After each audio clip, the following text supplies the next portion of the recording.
શું સરકાર આદિવાસીઓને માત્ર મજૂર જ રાખવા માંગે છે?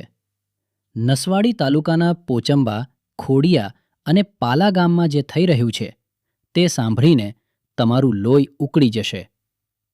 ગુજરાત હાઈકોર્ટના એડવોકેટ આરતીબેન ભીલ દ્વારા મળેલી વિગતો મુજબ છેલ્લા 50 વર્ષથી આ 3 ગામના આદિવાસી ભીલ ખેડૂતોને તેમની જ પોતાની જમીન નામે કરી આપવાના નામે માત્ર ખોટા આશ્વાસનો આપવામાં આવ્યા છે. તંત્રએ તેમને માલિકમાંથી મજૂર બનાવી દીધા છે. સરકાર બદલાઈ, અધિકારીઓ બદલાયા, પણ આ ખેડૂતોની કિસ્મત ન બદલાઈ.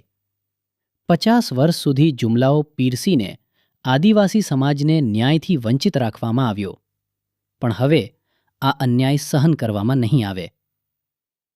આરતીબેન ભીલના માર્ગદર્શન હેઠળ ત્રણેય ગામના ખેડૂતોએ હવે આરપારની લડાઈ શરૂ કરી છે.